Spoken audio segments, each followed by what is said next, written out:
with that, I will turn it over. All right, there we go. I will turn it over to our vice chair, our acting chair for this evening. The meeting of the City of Oregon City Library will come to order, and at 5:34 p.m. on Wednesday, June 10th, 2020. And the first item on the agenda is the library director's report. Oh, present is our Ken Hall, Nick Diekerman, Larry Osborne, Carrie Linder, Cynthia Andrews, and David Goldberg, with Greg Williams, the library director, and Denise Butcher.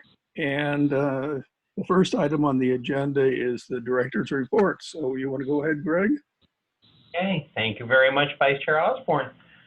So good evening, everyone. It's really nice to see everybody. So thank you all for coming. Thank you for being flexible with our choice with having an online meeting.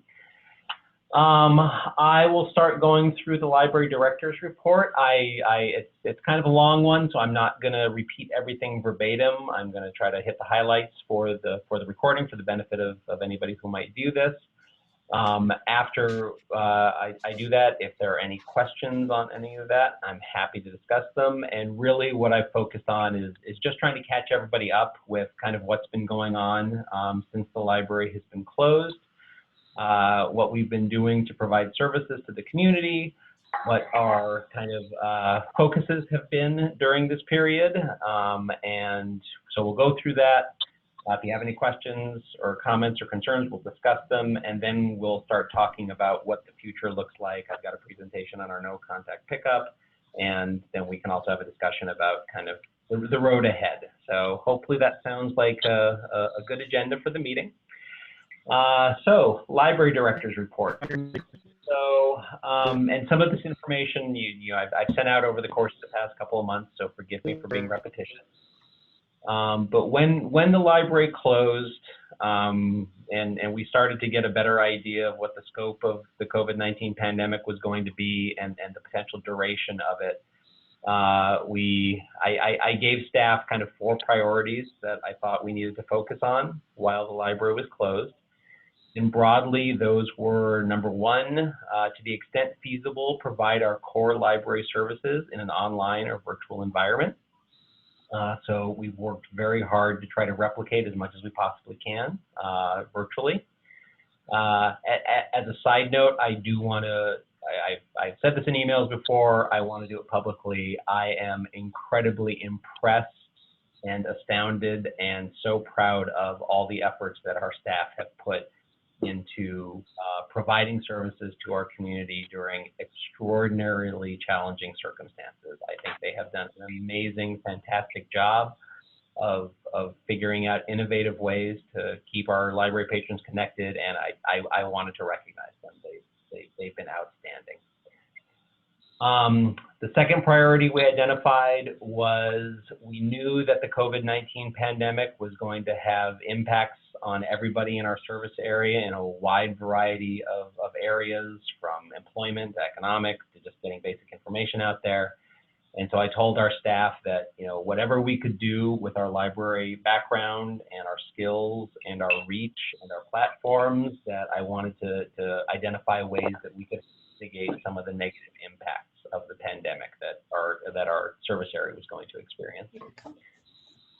The other 2 priorities we gave were, we knew that when the library, eventually when we reopened and when we came back, that the world was going to look pretty different potentially. And so I wanted to use this time. I'm reminded by a quote, I think it was Rahm Emanuel, the former mayor of Chicago, has never let a good crisis go to waste. So, we tried to take this opportunity to both internally look at opportunities that we might have when we actually came back, to how we could fortify our administrative structure and start doing things, more intentionally, more effectively, more efficiently, and with greater coordination and collaboration.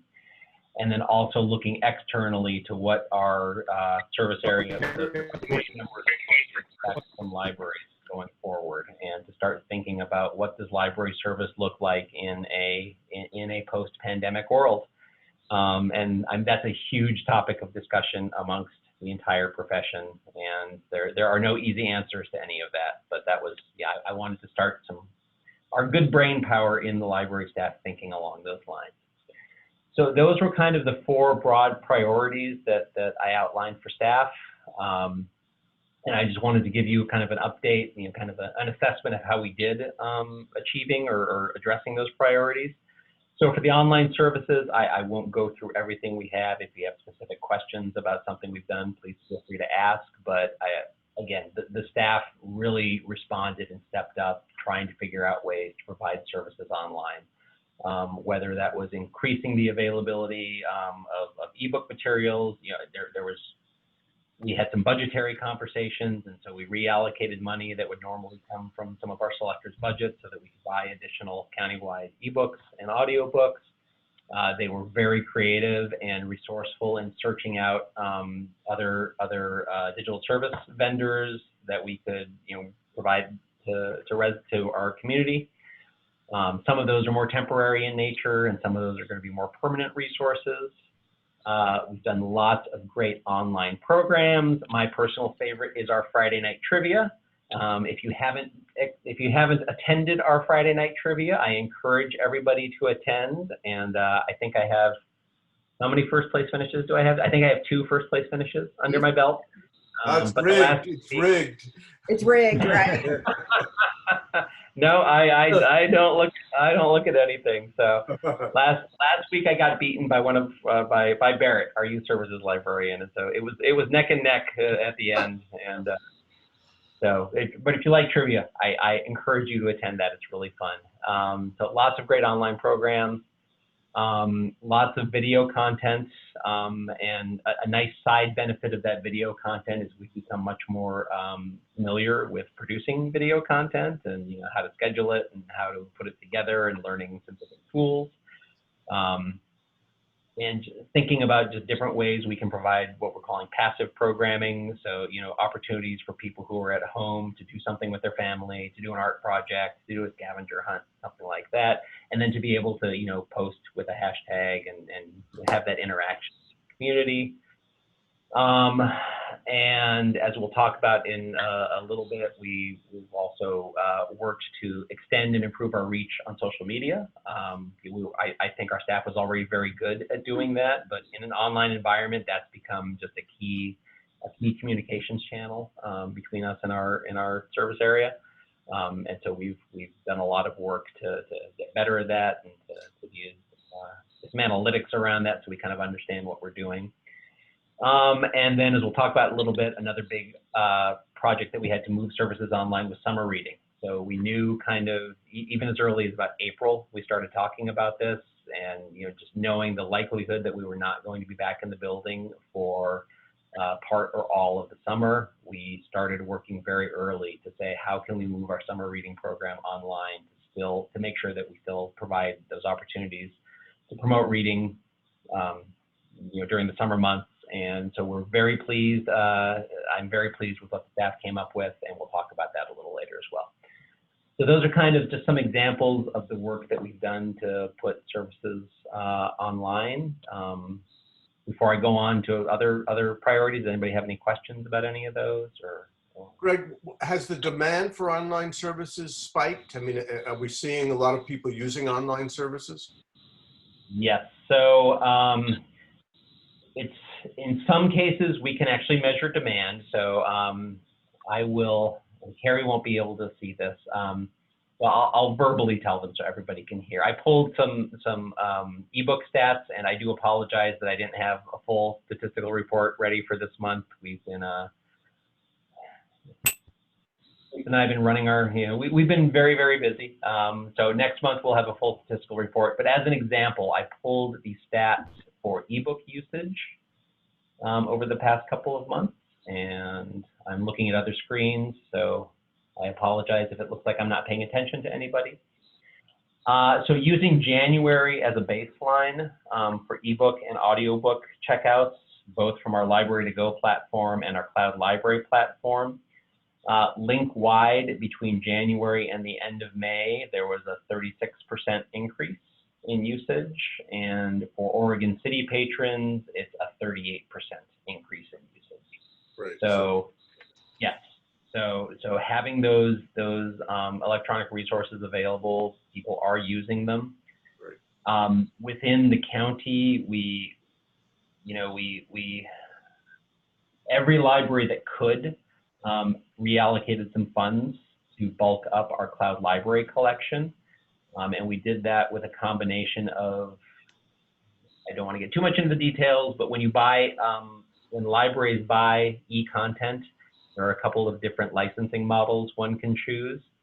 And we, and they all have the pros and cons, but as a group, we decided we did want to focus on what are called always available titles. Those are basically pay per use. So we felt it was important that when libraries were closed and people were looking for online content, ebooks and audiobooks, that there was a large body of material that they could just get. They wouldn't have to go on a hold list.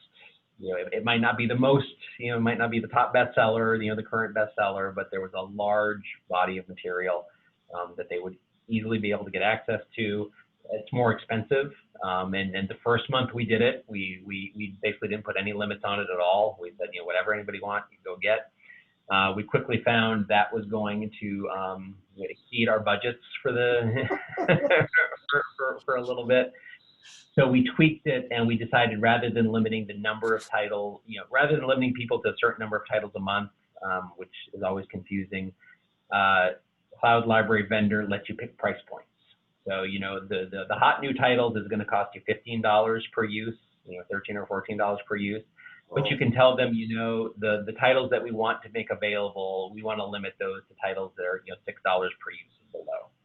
And that preserved still a huge amount. We're talking tens of thousands of audiobook titles that people had access to, that helped us control those costs a little bit.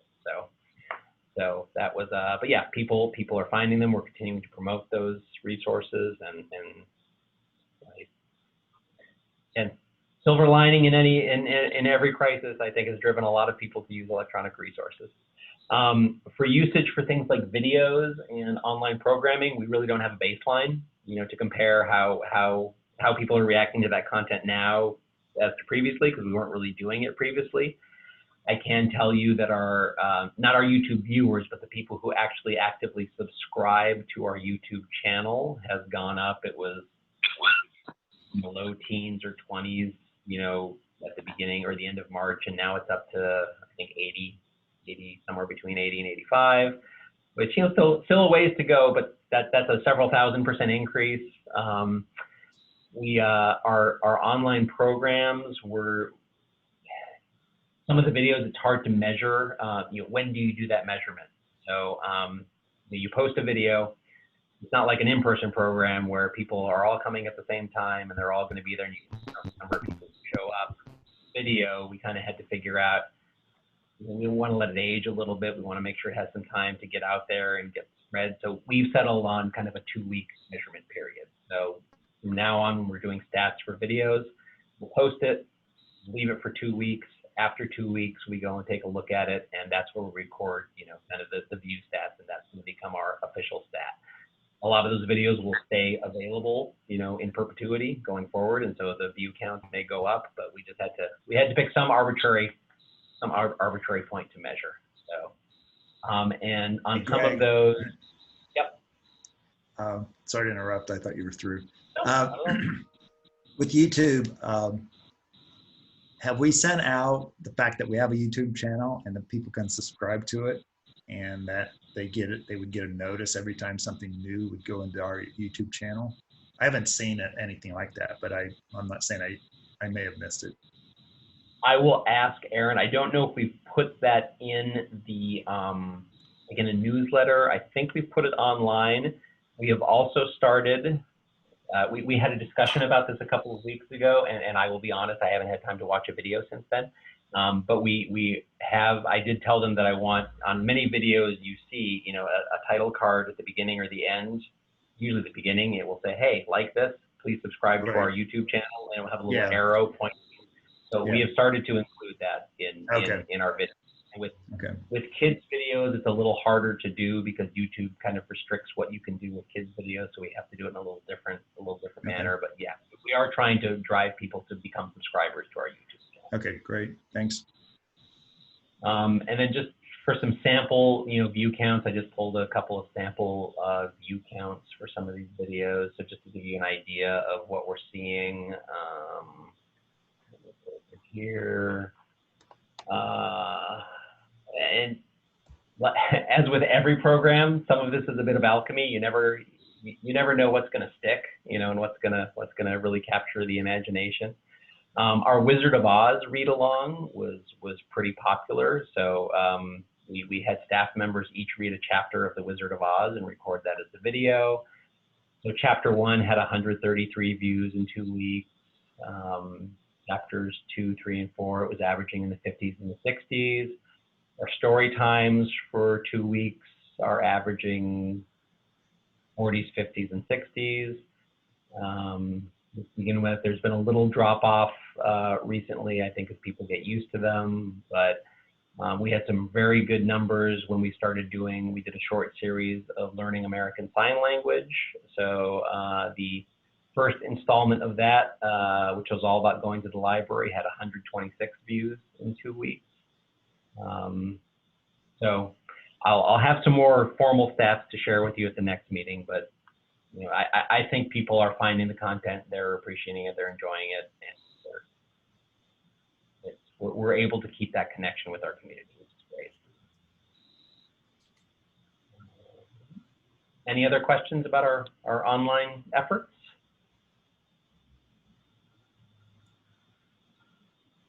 No? Okay. So the second priority we focused on was trying to help mitigate the impact of the pandemic on our community. And we focus both on kind of the familiar stuff we do, so providing access to good information, good health information about coronavirus, making sure that our webpage had links to CDC. On our social media, via social media, making sure that as new information came out from the state, that we were providing that and trying to get health information out there. We sheltering in place is hard on everybody. So we really felt that providing some, for lack of a better, our online programming is a nice diversion, for people, and it's a nice way for them to have some social activities, to connect with each other. We've talked with the schools, at the end of the school year, we tried to do everything we could to give them information about resources school kids could access. We have been working with them for our online summer reading program to get publicity out about that. And then one of the things I'm really proud of, and I think it's had a beneficial impact, is we've tried to find opportunities to support the local business community. So we typically have programs where we give out gift cards, as prizes. And so we have tried to have some more of those types of programs so that we can have opportunities to give out gift cards. And we're trying, when we are giving out gift cards, we're getting those from local businesses. And we're doing our best to balance. We're trying to keep them sort of library, within the library realm, so they're gift cards that kind of make sense within the library world, but also trying to distribute that out throughout the business community. So we're not favoring, any one business over another. So that's something we've tried to do.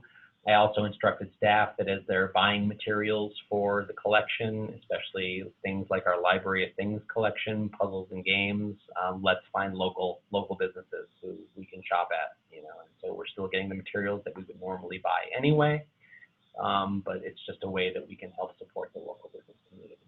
And we've also, behind the scenes, we've worked very closely with our economic development department. They have a couple of initiatives going to do the same thing to support local businesses, and we have been providing expertise and every bit of help that we can give them to help support our business community. We've been doing. So those are some of the ways we've tried to mitigate some of the terrible aspects of this pandemic on our community. Any questions or comments on that? We're buying those gift cards?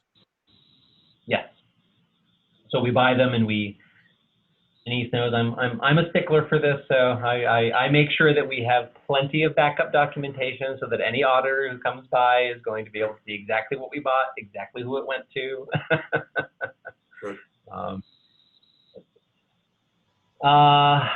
So for priority 3 for fortifying our administrative infrastructure, so just trying to take advantage of this downtime to be thoughtful about some of these things. One of the things that we'll talk about in a bit, we've implemented a new social media analytics platform, which is great. Gives us a lot more insight into our social media activities. That was one of those things when I was talking to Aaron. You know, it's always, hey, yeah, we want to do this, but we never have time, or there's always something else going on. I said, hey, you know what? We've got a little time now, and it's more important than ever that we actually get some measurement around these things. This is such a big part of our communication efforts. The other big thing that I'm really excited about is we have implemented a new online calendar system, which you actually, if you go to the website now, you'll start to be able to see some of those new calendar events. What's great about it is that it also has a registration component to it. So when we get back in the building and when we're able to start reserving rooms and allowing people to register for events, none of that is, or the vast majority of that will be patron driven. And so I joke with Denise, when I first came on board, I think she spent probably, I'll be charitable, 10 hours a week just going back and forth with people trying to figure out when they could use the community room. I mean, just the back and forth. Is it available this day? No, I'm sorry, it's not available this day. Well, how about this day? No, it's not available. And then once they found out when it was available, well, what can I bring? You know, so we should now have a system where people, for community rooms, they're going to be able to go online. They're going to be able to see exactly when the community room is available. They can pick their time. When they pick their time and they register, we're going to ask them, you know, you need to agree that, yes, you are not going to have open flames, or, you know, whatever our policy is, you know, check, check, check, check. And so by the time we get the registration request, a lot of that legwork has already been done. So that's going to save us a huge amount of time. It has also allowed us, not to be too inside baseball, but calendar management for all the various calendars that we try to produce and maintain, whether they're internally generated or they're done by link or we send them off to the Chamber of Commerce, I think. A whole bunch of manual work. We think we're going to be able to really simplify that. We can enter all our calendar data into one system, and we can export it out to various spots. So we're working on getting link integration. We have our city website vendor working on an integration. So basically, we're going to enter the data once and be able to reuse that in multiple places and transform it without a whole bunch of manual effort, which, if you know me, that's the stuff that makes my heart sing. So eliminating duplicated effort is, it makes me happy. And then our summer reading platform that we've used, that's another example that's going to greatly simplify how we administer and how we run summer reading. Even when we're back in the building in future years, we can still use that platform.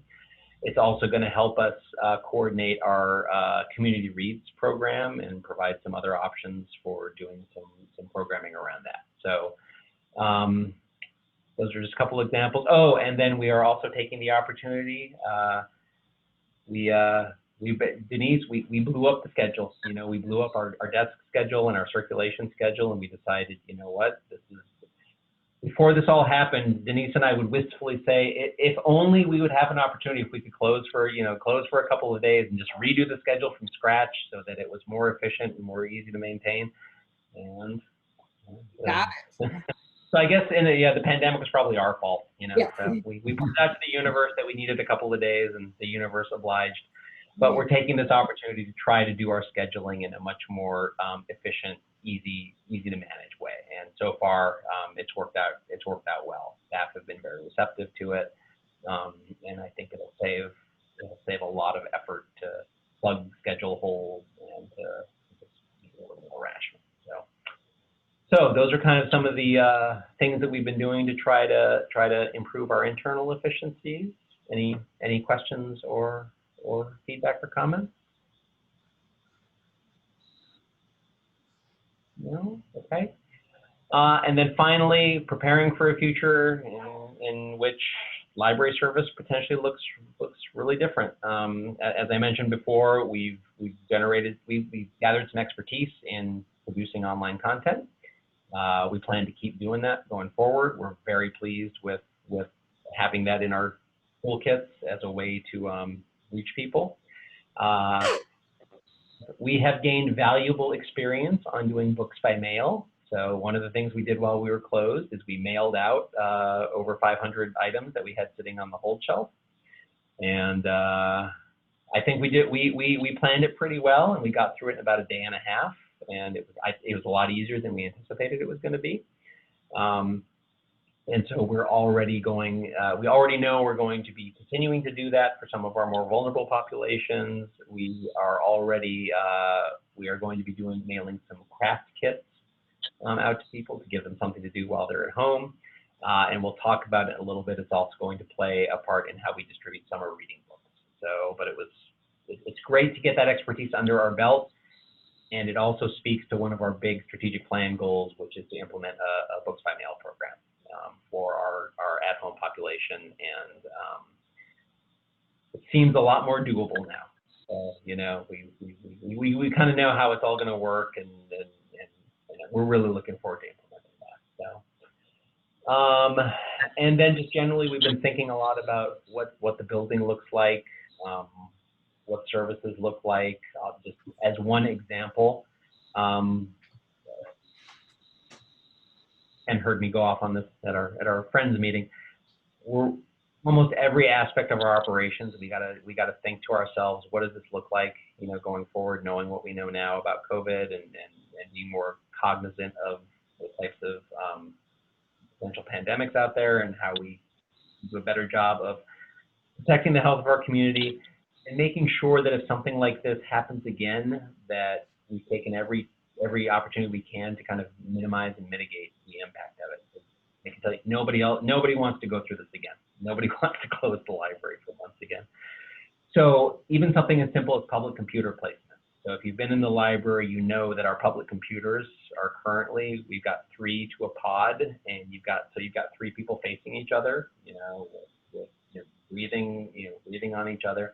We know we can't continue to do that.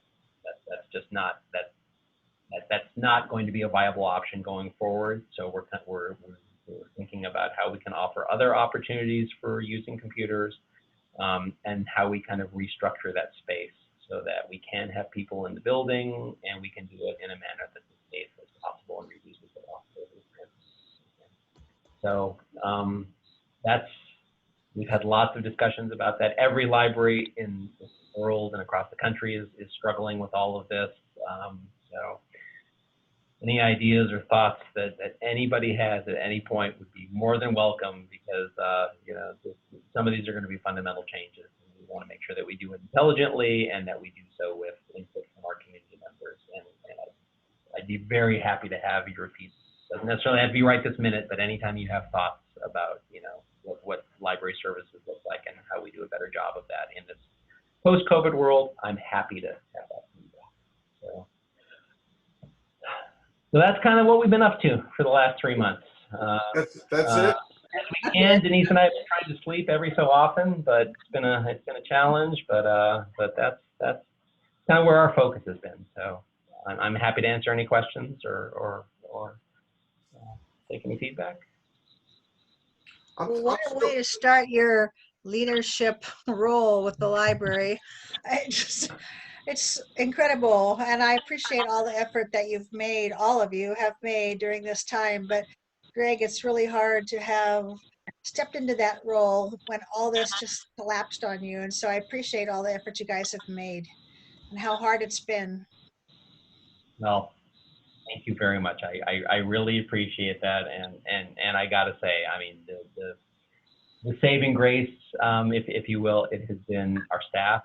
It has been their determination, their commitment to serving the community, and quite honestly, their positive attitudes. You know, there are days when both Denise and I, you know, it has gotten wearing, and talking with staff and having them just say, hey, you know, you guys are doing a great job, and we know how difficult this is, and we're there for you, and we're going to be flexible, we're going to be adaptable. They have been outstanding. So right. I can't praise them highly. also want to thank you and the staff for what you've done. I think it's been remarkable, and I think there's a lot that has been done that can really be leveraged going forward, particularly for those outside of our outside the city limits and in the rest of the service area that we need to support. I think the mail program could be a real advantage there, along with some of the online programs. I think part of it's just getting the information out to everyone so that they recognize what's available. Yep. No. Thank you. And I absolutely agree. The books by mail. I'm so glad that we've gotten that experience. And on the books by mail topic, just to let everybody know, we are going to be developing this locally to begin with, but I'm always working very closely with the county to make sure that as we go forward, eventually we still have this grand idea that at some point the county could provide a consolidated countywide books by mail service. With everything that's happened, I worked on it when I was at the county, but with everything that's happened recently, that's probably realistically a couple of years away at least at this point.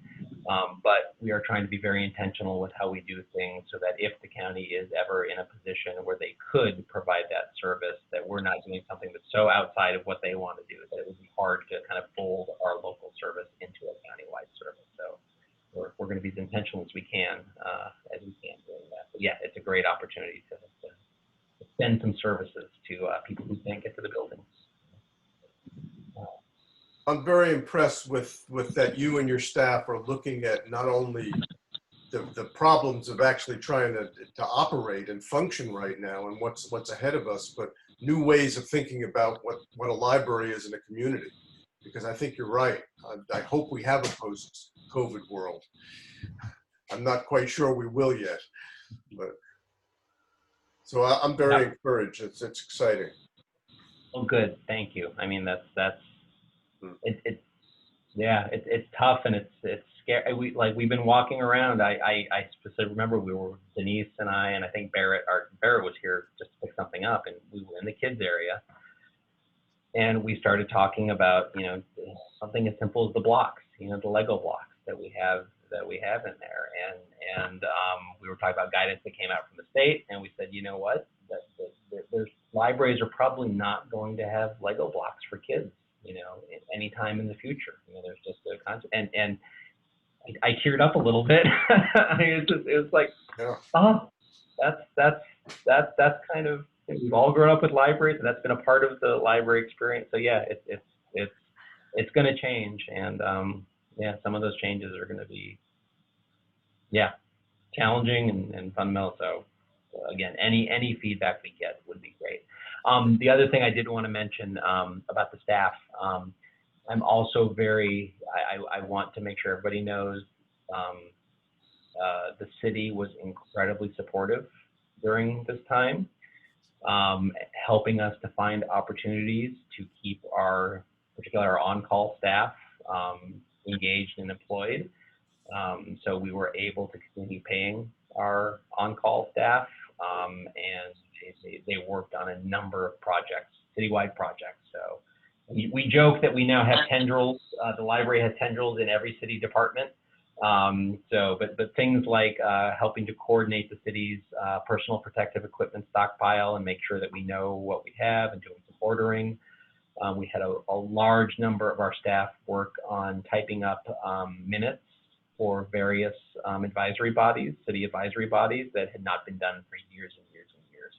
And so we were able to give people access to the videos, say, go watch these meetings, watch them type up the minutes, and the city's support in giving us and being creative and giving us opportunities to keep them employed. I am so very grateful for that.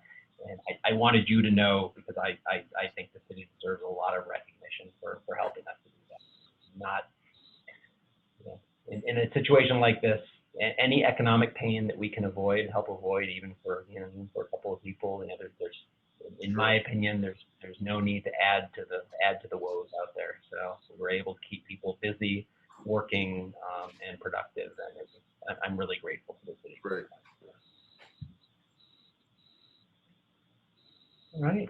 Oh, and then so the social media statistics. So we won't we won't go through a lot of those, but that's just an example of what our new analytics platform can do. So it's called Hootsuite, and it shows there's a lot of data that it can pull for us. What I sent to you is kind of a subset of everything that's available, because there's stuff in there that I don't even I don't even know exactly what it all means. So I'm still learning, reach versus engagement and all those things. But it's giving us some great insight into how our social media is getting out there, what content is really popular, how many people it's actually reading, how many people it's actually getting to. Some things aren't as useful as others. Knowing that some of the keywords associated with our tags or posts or library, we kind of figured that would be a search term or a keyword that was associated with our library related things. So that's not as useful, but there's a lot of good information that we've gotten from those, and I'm really glad that we have a platform that's going to let us dig into that more, and get some more information. So if you have any questions about that report, feel free to ask. If you think of things as we go forward, as we start doing stats again, and we present this, if there are other stats you think would be useful to see, we can certainly look into whether we can pull those or not. Just to set expectations, Facebook has a much more robust reporting suite about things you can pull. Instagram and Twitter don't have as much, so there might be things that we can pull for one platform that we wouldn't be able to pull for another platform. But we're still kind of learning the ins and outs of all that. Okay, Greg. The next item on the agenda then. Thank you, Greg. Next item is public comments, and I see no public included in the list of participants, so we'll go on to the next item, which is the no contact holds pickup. That's Greg too. So we are very excited to be one of the things that we have not been able to do, or it's been very difficult to do in an online environment, is obviously distributing physical materials. As I mentioned, we were able to mail out a whole bunch of holds that were on the shelf, and to be quite honest, mailing is very easy, very efficient, and in my mind, very cost effective. But we also realize that people really value the opportunity to come to the library as a place, and to pick up holds there. So we are also going to be offering a no contact holds pickup option.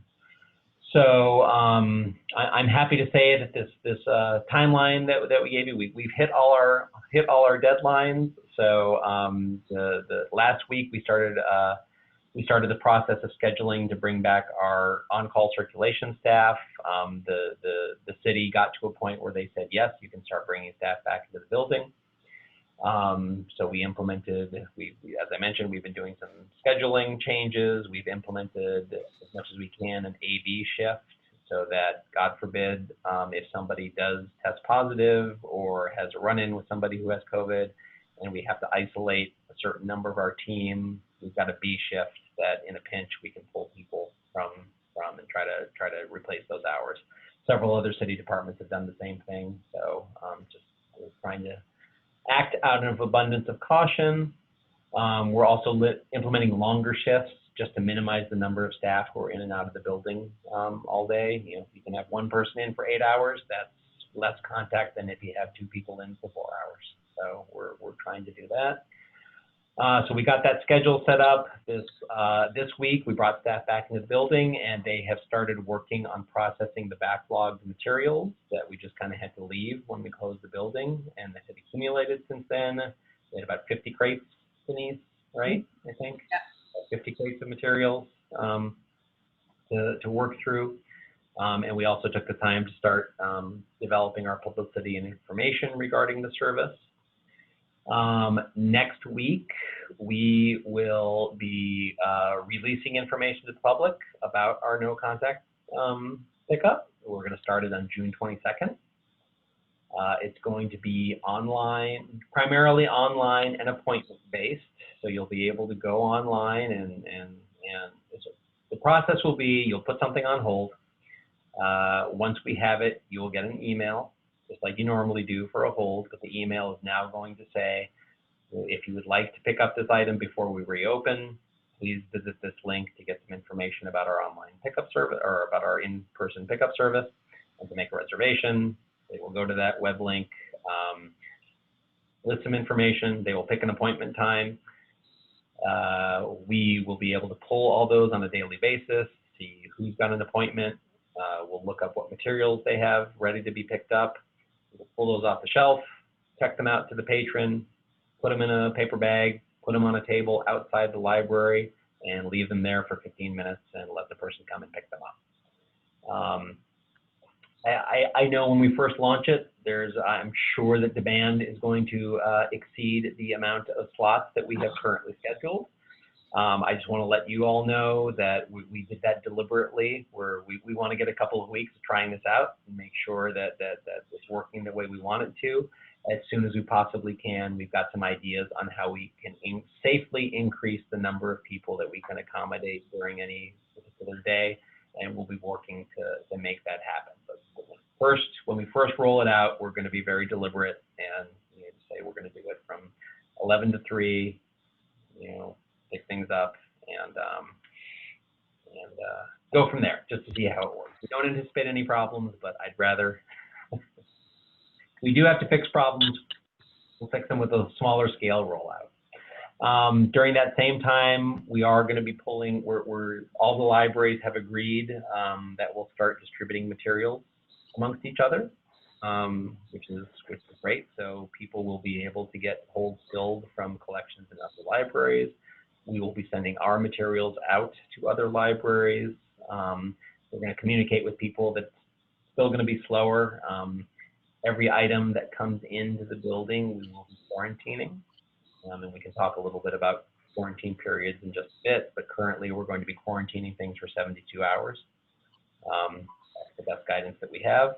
And that's to make sure both that we don't inadvertently expose staff to any residual COVID virus, or that when we're sending things out or distributing them to the public, done what we can to make sure that those materials have been quarantined. And when our staff handles them, they will be handling full PPE. They'll have gloves, they'll have masks. We're doing health checks when people come in the morning. So we're doing everything we can to do it in a safe fashion. Next week, in preparation for that, we'll also be opening our book drops. Again, on a limited basis. I got to tell you, this is the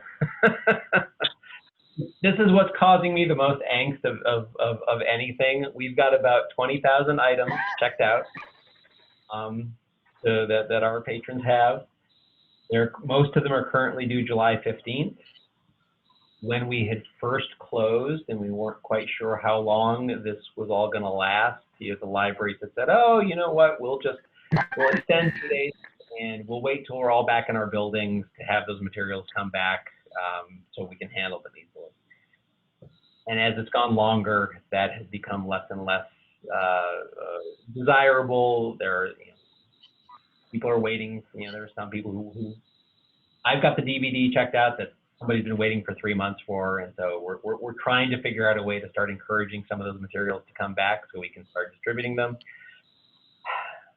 There's going to be a lot, so we're going to open the book drops now. We're going to since we still have limited staff in the building, and since we do have to quarantine the materials for 72 hours, we're limiting the hours that book drops will be open.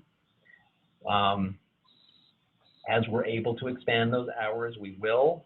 Some of this is limited by the fact that we only have external book drops. We're not a library who has a book drop that goes into the building, which kind of makes it a little easier to have a lot of materials coming in at once, because worst case scenario, you just let them dump all over the floor of your circulation room. But for our book drops, they get full, and then people just start leaving them on top or putting them down on the sidewalk and the like. So we're going to see how that all goes. We will also be allowing people to drop off their materials as part of their appointment to pick up full. So they'll be able to pick up their holds. We'll have a big bin sitting there that people would like to return your materials while you're picking up your holds. Go ahead and have it with it. So How we'll will see how many people of them take know? that. How will people How- know when they can drop their books off? So for the book drops, we are promoting that. It's in the final stages of running by our city communications person. So we're probably going to post that tomorrow morning, that we will announce via our website, via social media, that our book drops will be open. I did put, there was information about that in our library newsletter for June. We didn't have a date at that point, but we did tell people book drops will be opening this month. Please watch for an announcement. And then when we publicize the holds pickup option, we'll be very explicit in letting people know that when you come to pick up your holds, if you would like, you may also bring back everything that's been sitting in your house, and you'll be able to dump it in a bin and we'll take it back. It's going to take us 3 days to quarantine it and to check it in and get it off your account, but feel free to come bring it back. So. Oh, sorry, you're muted. You're muted, Nick. There he is. There you go. Okay. The question is, the ones that we mailed out, will they need to drop those at the library, or was there a return? Are they able to return those via mail? No, those were just mailed out.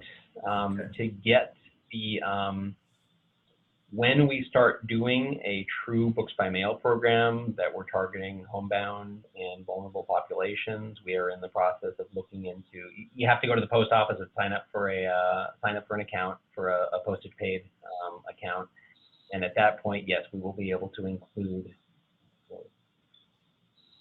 We're also going to have to buy some bags, and I'm planning to approach the foundation to see if they might be willing to. I think this could be a project that's right up their alley. If not, as Denise is fond of, well, probably not fond at this point of hearing me say, there's always money somewhere, It's just a question of reallocating resources, right? So if we have to buy those bags, we will. I'm hoping we'll get some financial support for them. But I anticipate we're probably going to have to spend a couple $1,000s on those mailing bags. And so those mailing bags will have, there's a little envelope. They have a plastic envelope. You can put, you put the shipping address on one side, and then people just take it out, flip it over, put it back in, drop it in the mail, and it comes back to us postage paid. So we're handling all returns are we'll have handled that like as normal. well. So all returns are just like normal. They would be Yeah. returned. Yeah.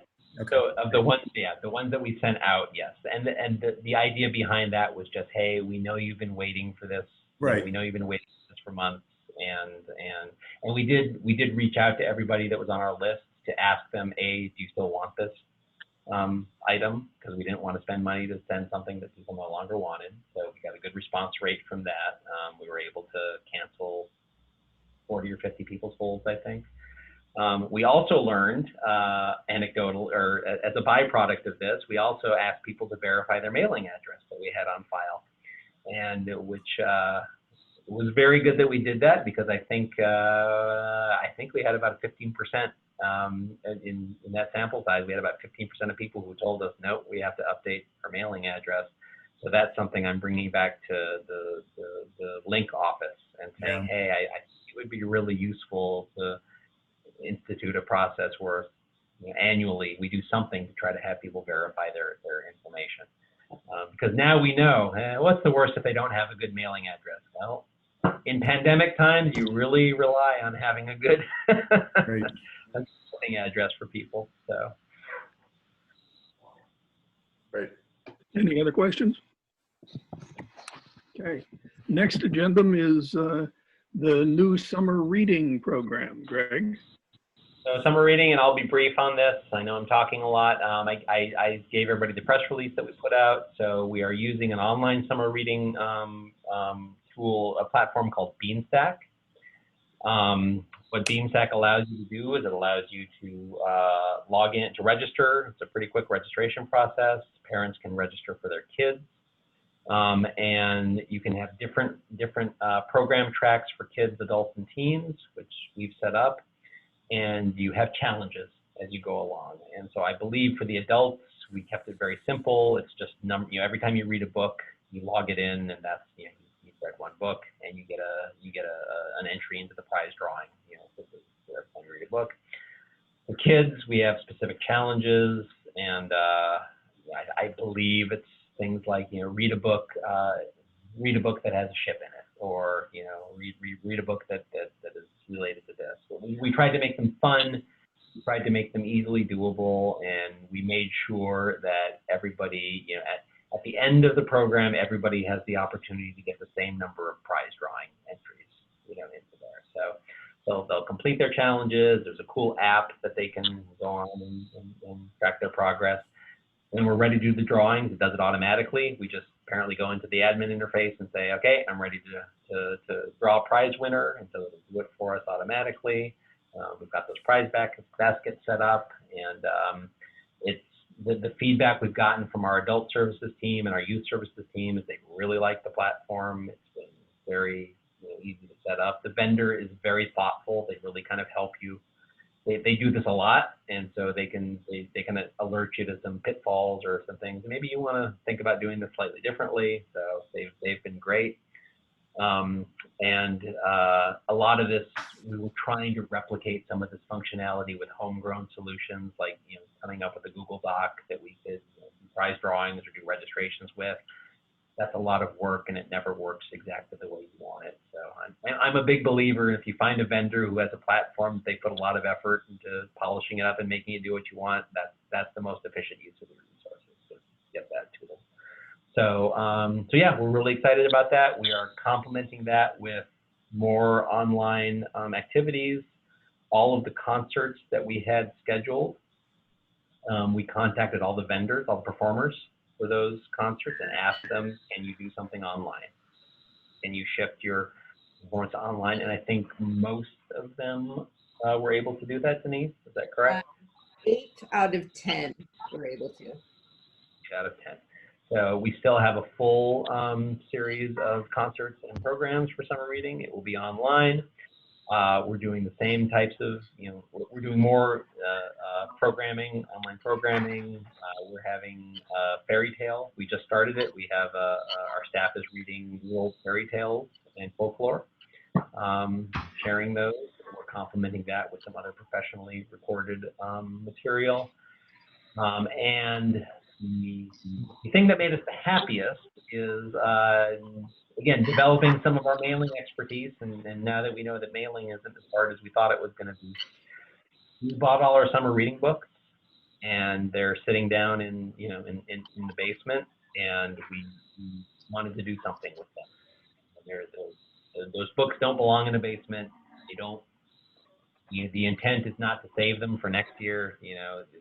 Especially with the library being closed, we wanted to get those out into the hands of kids. So we are going to, with our new online tool that we have set up, that we're using for holds and craft kit mailing, we are going to have a form where people will be able to go online and just request a summer reading book. And we'll send it out to them. We will use that. We're kind of inverting the way we normally do it. Usually we would say, sign up for summer reading, and then you get a prize book. This year we're saying, we'll send you a prize book. Oh, and by the way, you can also sign up for summer reading and have fun on our app. So we've got some money set aside from the Ready to Read grant that will help offset some of the postage and the mailing costs for that. But it was, we were kind of struggling with how we get those books out, what we do with them, and this was we felt really that we'd come up with a really good solution. Supporting our community, getting those books out in the hands of people who can use them in a fairly cost-effective way. So that's our summer reading. Those are our broad summer reading plans. Are there any questions or comments? The only thought that I have, Greg, is that on the previous issue, the online resources, it really demands that the public have tools to be able to access them. And do we have any sense about what limitations that might place? And is there a segment of the population that we need to reach out to in different ways? we have not gotten to the point where, or at least I have not gotten to the point when I've been here that we've done the demographic analysis, you know, to see what's out there. But anecdotally, yes, there are people out there who do not have easy access to online services, that doing things online is a barrier for them. Hopefully things like mailing out books, yeah, they don't have to register online. If they just want to call us and say, hey, I hear you're sending out summer reading books, great. We'll take your name, we'll send out a summer reading book. We will have paper versions of a reading log that if somebody contacts us, and I think we'll make it online so it's not easy for people to access, but we put the PDF on there, and if somebody contacts us and says, I would just like a reading log that my kid can fill out without having to go online, we'll mail it. We'll find a way to get it. Longer term, yeah, it's when we're back in the building, that makes it easier to reach some of those people who don't have online access. But yeah, finding ways to reach people who don't have easy access online, that's kind of one of the, that's a tough problem for libraries in every aspect of services. And yeah, that's something we definitely look at. Thank you. Other questions? If not, the sixth item is library reopening considerations, which is a pretty meaty topic. Yes, it is. So, so this, I'll preface this by saying I'm really keen to hear feedback, and thoughts. I'm going to talk just from our perspective on what some of the considerations and the challenges that we're going to have to deal with are going to be, and kind of what goes into our thinking process about how we reopen. So as we've discussed, we're doing everything we can to provide services online. We're working to figure out a way to do some safe distribution of physical materials. We are anticipating that as this, this is going to be probably longer than any of us want, that we're going to be dealing with this. We are going, I've told my staff consistently and city manager consistently that there is no scenario in which we one day come back to the building, throw open the doors, and let hundreds of people back in there. It's all going to be gradual. It's all going to be phased. We're going to have to look at specific services, what we are able to do at any one time versus what we're going to have to delay. The city is following the governor's framework very closely. We're trying to align, as we bring city services back online, we're trying to align those with particular phases of the governor's reopening plan. For better or worse, that's the guidance that we have. That's the guidance we're getting on saying, here's what we should consider, here's what's appropriate to do. I gave you some other things just to kind of let you know some of the things that impact our thinking. One of them is that, I know it's a really long thing, so if you read the whole thing, or if you enjoyed the whole thing, I'm glad. I found it utterly fascinating. It's the REALM project, so that's an acronym for Reopening Archives, Libraries, and Museums.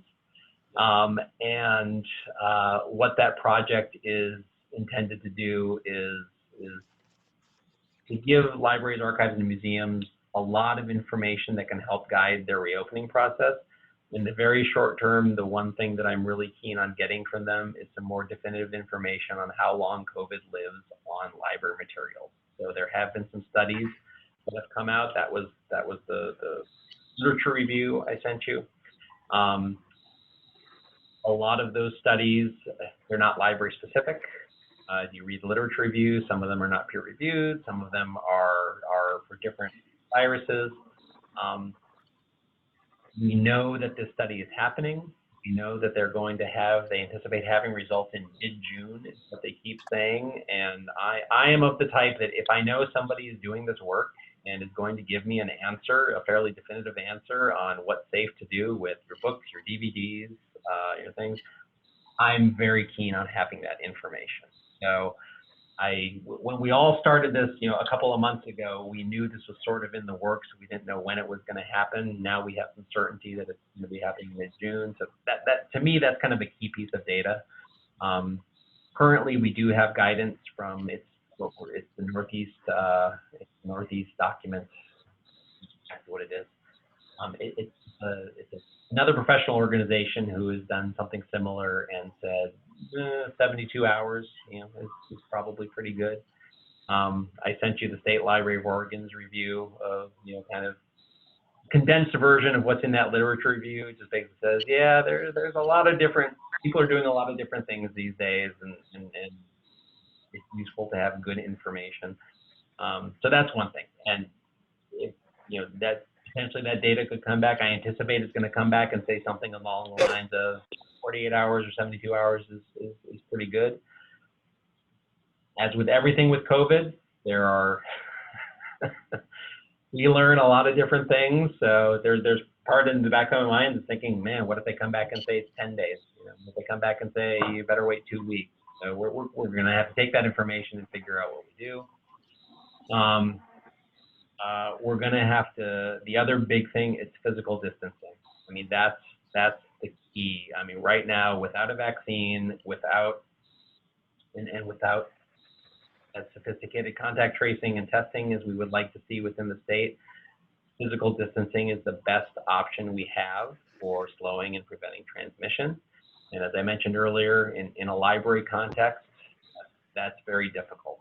So as an example, FEMA has released some guidance on, if you want to ensure that you can maintain a 6-foot distance between people, and so that, and they still have some ability to move around, the building without getting too close to somebody else, which is what you would be seeing in a browsing environment like a library. They say 113 square feet is what you should budget for everybody. Basically, the radius, the IR squared. It's a 6-foot circle radius.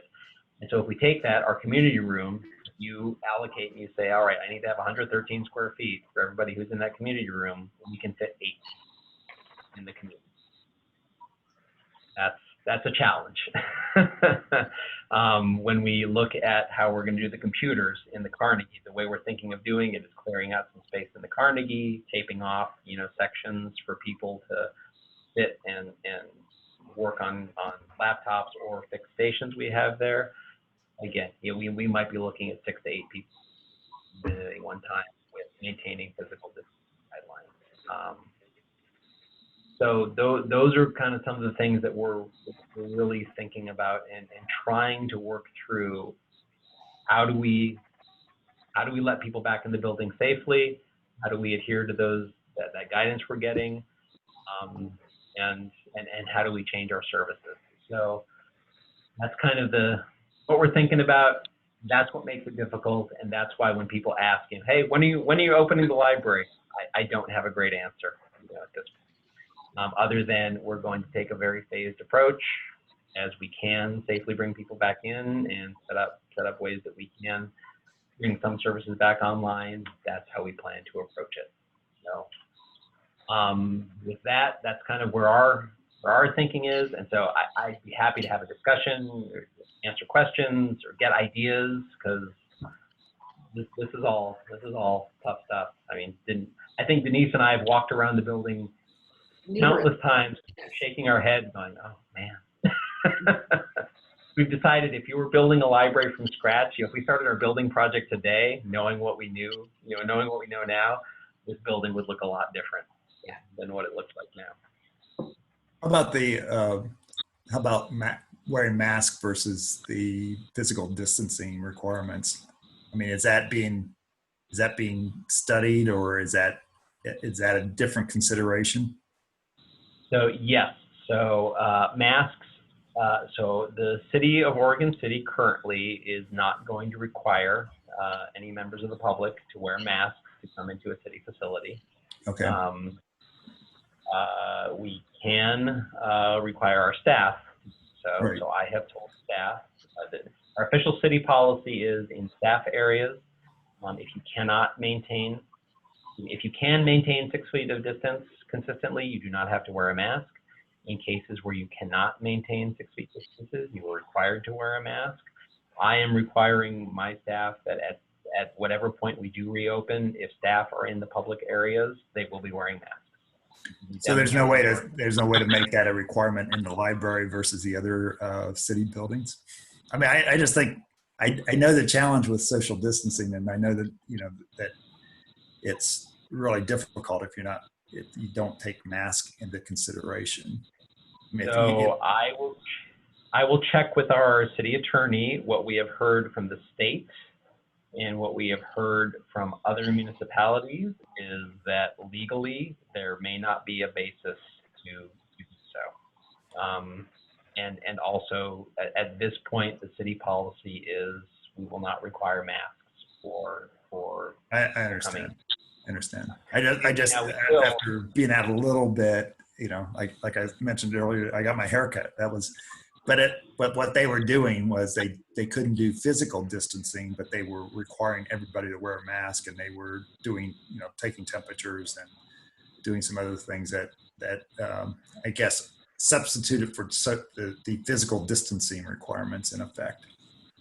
And if you can't do that, then it's really going to be difficult. I totally understand what you're saying. I mean, I don't, even if it's going to be really difficult without. It will be. And I can tell you, masks. we are going to have masks. Yeah, we will have masks available. We will encourage people, we'll say, hey, if you're coming into a city facility, please wear a mask. Right. If you don't have a mask, here you go. We'll give you one. But at this point, there are no plans for the city to require anybody coming into a city facility Okay. to have a mask. That's huge. Yeah. So One of the things I saw in the report, I think, was that with requirement for contact tracing, we may be in conflict with ALA guidelines. So currently, the city is not, the state is not, for our sector, and the state's guidance is, it's a little complex. There is no requirement that municipal, at this point, that municipal buildings or operations do contact tracing. It's recommended, but yes, it does come into conflict with privacy concerns. ALA, I think just today I got the ALA put out a little brief to members, basically saying, if your state is legally mandating contact tracing, you will have to do it. You should follow the principle of capturing the least amount of data that you possibly can to fulfill the contact tracing requirement and the need. So don't take it as an opportunity to get everybody's data.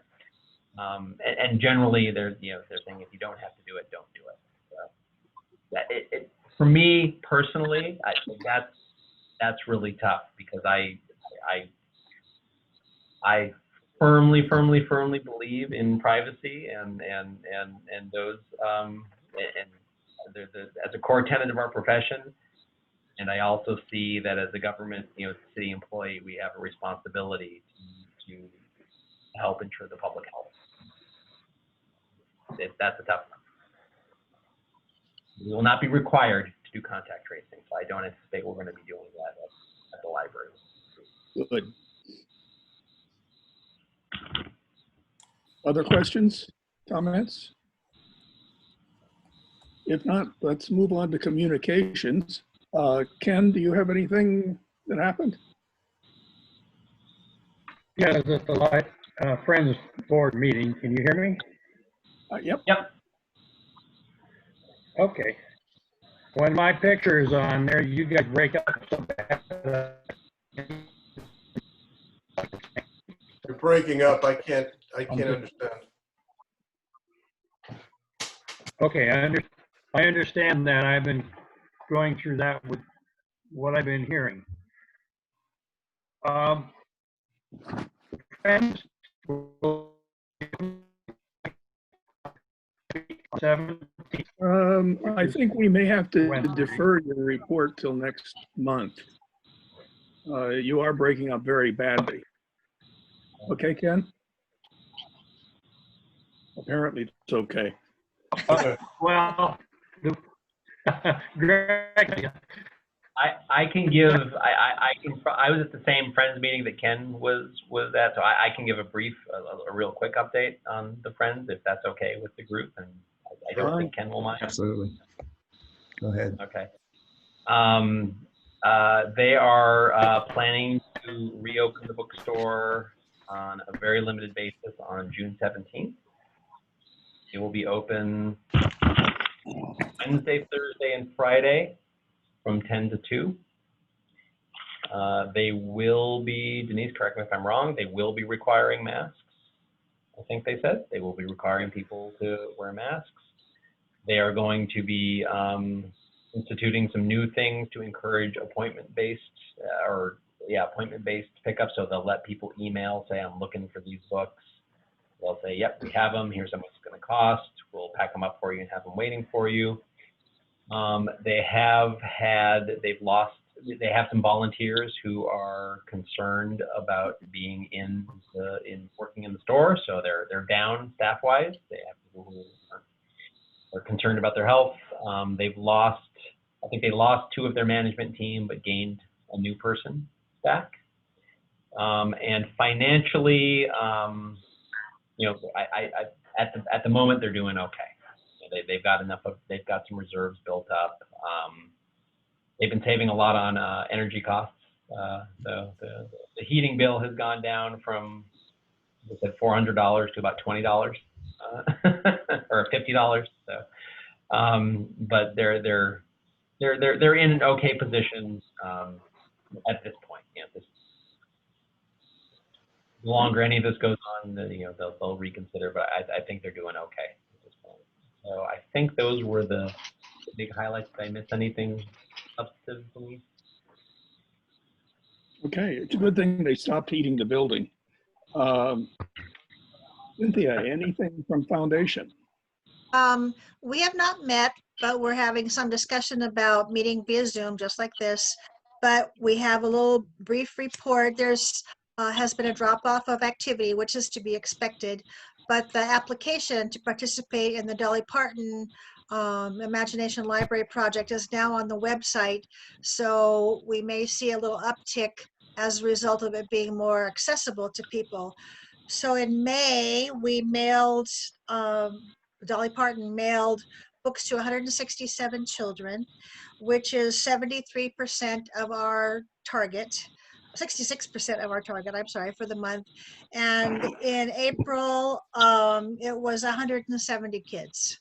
So we're not getting to what we would like to see in terms of target, but it's totally understandable when families can't physically access the library, which has been our biggest point of interest in that project. So we'll be having a meeting one of these days and see how we want to do that, and can we really realistically grow the project more during this time? What does that mean? What does it mean that we can't do fundraising of the type and scale that we had before? I think there are a lot of questions that are out there. Right now, financially, we're okay because we had the big fundraiser back in the fall, winter, and we're doing all right. Our budget is, about on target in terms of expenditures, but what are we facing long term? So we're not committed to the Dolly Parton Imagination Library project, in perpetuity. We may have to at some point revisit our activities around that altogether. I'd hate to see it go away, but just like all the things that Greg has been talking about, we don't really have answers yet. So we're going to just keep on doing what we're doing until something else happens, which sounds pretty weak, but it's actually the truth. So that's what I know. We have found that things can change within the course of a couple of hours, during the day. Yeah. So things are just so fluid right now. It's tough.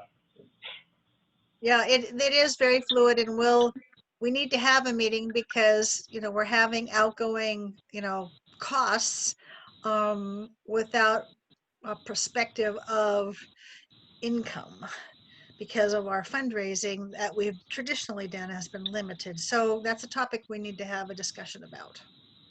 Cynthia, is there, you were talking about the Dolly Parton program, and does the foundation want to make it more public and try to recruit people to do it? Or is it better just to let it? We're going to have that discussion. I Okay. don't know the answer to that. I can't speak for the rest of the foundation board.